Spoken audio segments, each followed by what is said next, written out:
तो दोस्तों, क्या आपको पता है कि अगर आप महीने के 50,000 या फिर उससे ज्यादा कमा रहे हो तो आप 12 से 15 सालों में 1 करोड़ का पोर्टफोलियो बना सकते हो। आज की इस वीडियो में मैं आपको बताऊंगा कैसे वो आप 1 करोड़ का पोर्टफोलियो अचीव कर सकते हो। और हम लोग आज की इस वीडियो में ये भी देखेंगे कि आपको कहां निवेश करना चाहिए, कौन से फंड्स पिक करने चाहिए और एग्जैक्टली कितने फंड्स में निवेश करना चाहिए। वीडियो शुरू करने से पहले एक डिस्क्लेमर देना चाहूंगा कि इस वीडियो में जो कुछ भी बताऊंगा वो कोई इन्वेस्टमेंट एडवाइस नहीं है। ये वीडियो सिर्फ एजुकेशनल पर्पस के लिए बनाया जा रहा है। काफी सारे लोग बोलेंगे कि यार 15 साल बाद 1 करोड़ की क्या ही वैल्यू रहेगी, क्योंकि इन्फ्लेशन सारा कुछ खा जाएगा। तो मैं आपको बताना चाहूंगा कि अगर 1 करोड़ रुपए आपको कम लग रहा है तो आप अपने इन्वेस्टमेंट अमाउंट को बढ़ा सकते हो ताकि आपको बाद में अच्छा खासा रिटर्न मिल जाए। अगर आपकी इन हैंड सैलरी 50,000 की है तो मैं मान के चल रहा हूं कि आप 10 से 15,000 रुपए निवेश कर सकते हो। अब कोई 10,000 कर पाएगा तो कोई 15,000, लेकिन एवरेज के लिए मैं 12,000 पकड़ के चल रहा हूं। अगर आप महीने के 12,000 रुपए निवेश करते हो और आपको 10% से हर साल अपनी एसआईपी को बढ़ाना है, तो अगर आप ऐसा करते हो तो आगे आने वाले 15 सालों के अंदर आपका पोर्टफोलियो 1 करोड़ का बन चुका होगा।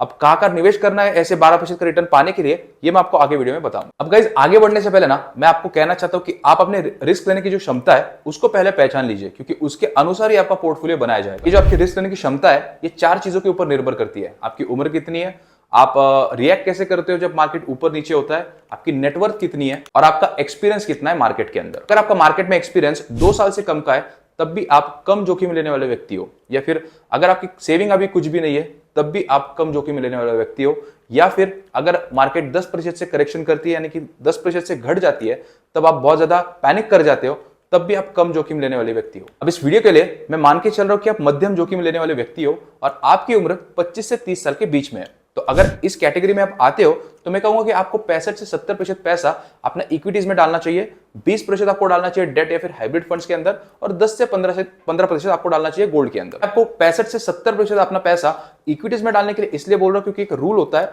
जहां पर वो बोलता है कि आपकी जितनी भी उम्र है उसको माइनस कर दो 100 से, तो जो भी नंबर बचता है उसको उतना प्रतिशत अपना इक्विटीज में डालना चाहिए।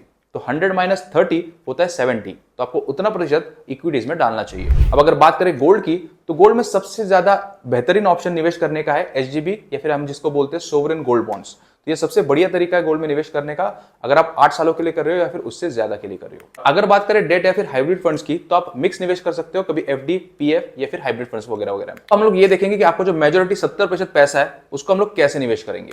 अब इसके लिए मैं अपने पोर्टफोलियो को 2 हिस्सों में डिवाइड करने वाला हूं, कोर और सैटेलाइट। कोर में मैं ऐसे फंड्स ऐड करूंगा जो अपने पोर्टफोलियो को स्थिरता और लॉन्ग टर्म ग्रोथ देंगे।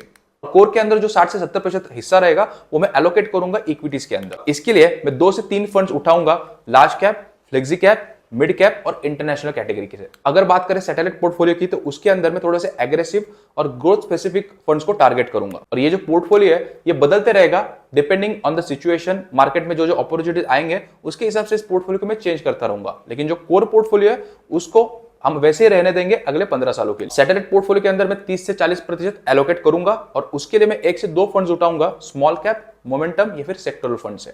आपका जो पोर्टफोलियो वो कुछ इस तरीके से दिखाई देगा। अब ये पोर्टफोलियो उन लोगों के लिए जो मध्यम रिस्क लेते हैं और जिनकी उम्र 25 से 30 साल के बीच में है, लेकिन जो ज्यादा जोखिम ले सकता है, जिसकी उम्र ज्यादा है, उसका पोर्टफोलियो अलग दिखाई देगा। अब चलिए आगे ये देखते हैं कि ये सब कैटेगरीज में आप कौन कौन से फंड उठा सकते हैं। अब लार्ज कैप कैटेगरी में 2 तरीके के फंड्स होते हैं, एक्टिव और पैसिव, और मैं अपने पोर्टफोलियो में एक पैसिव फंड जरूर ऐड करूंगा जो कि होगा निफ्टी 50 इंडेक्स। और इसको करने का रीजन मैं आपको बताता हूं। तो अगर हम टॉप के 25 लार्ज कैप फंड्स को देखें तो उसमें से 6 से 7 फंड्स ऐसे होंगे जो कि इंडेक्स को बीट कर रहे होंगे, लेकिन अभी तक ऐसा कोई भी एक फंड नहीं है जो कंसिस्टेंटली इंडेक्स को बीट कर रहा होगा। थोड़े साल पहले एक्सिस और मिराई काफी अच्छा परफॉर्म कर रहे थे, लेकिन वो भी अभी इंडेक्स से पीछे ही चल रहे हैं। ऐसा इसलिए क्योंकि 85 से 90% जो फंड्स होते हैं वो बीट ही नहीं कर पाते इंडेक्स फंड को। तो इसीलिए कौन सा फंड अच्छा रहेगा अगले 15 सालों के लिए, ये सोचने से अच्छा है कि आप पैसिव फंड जैसे कि निफ्टी 50 इंडेक्स पे निवेश कर दो। ऐसा इसलिए क्योंकि जो 85 से 90% एक्टिव म्यूचुअल फंड्स होते हैं वो इंडेक्स को बीट ही नहीं कर पाते। तो ये सोचने से अच्छा है कि अगले 15 साल के लिए कौन सा फंड अच्छा रहेगा, आप इंडेक्स फंड में निवेश कर सकते हो। इसमें मेरी पसंद रहेगी यूटीआई निफ्टी 50 इंडेक्स,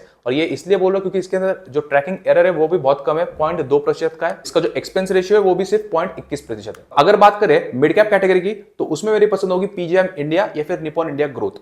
अब निप्पॉन इंडिया ग्रोथ का एक्सपेंस रेशियो और एग्जिट लोड थोड़ा ज्यादा है, लेकिन अगर लॉन्ग टर्म में देखा जाए तो बाकी फंड जैसे ही, मतलब पीजीएम इंडिया वगैरह जैसे ही परफॉर्म करता है। अब अगर बात करें फ्लेक्सी कैप कैटेगरी की, तो मेरी पसंद है पराग पारिक फ्लेक्सी कैप, और ये कंसिस्टेंट फंड है पिछले 5 से 7 सालों में।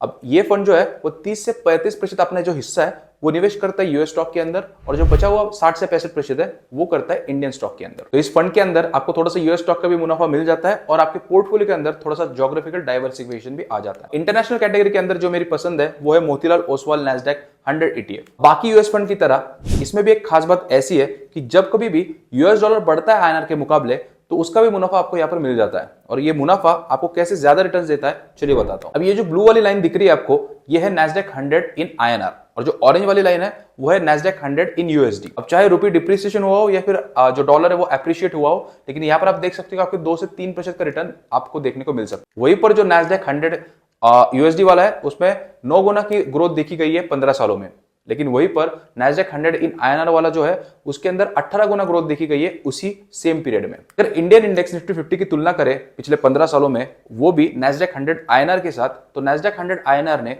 21.4% का सीएजीआर दिया है, वहीं पर निफ्टी 50 ने सिर्फ 12.3% का रिटर्न दिया। वहीं पर अगर स्मॉल कैप कैटेगरी में आप थोड़ा सा ज्यादा रिस्क लेके ज्यादा रिटर्न जनरेट करना चाहते हो तो आप जा सकते हो निपॉन स्मॉल कैप या फिर क्वांट स्मॉल कैप के साथ, लेकिन वहीं पर अगर आपको थोड़ा सा कम जोखिम लेके निवेश करना है तो आप जा सकते हो एसबीआई या फिर कोटक के साथ। पर मैं आपको पहले ही बता दूं कि सेबी के द्वारा कुछ फ्रंट रनिंग केस देखी गई है क्वांट के साथ।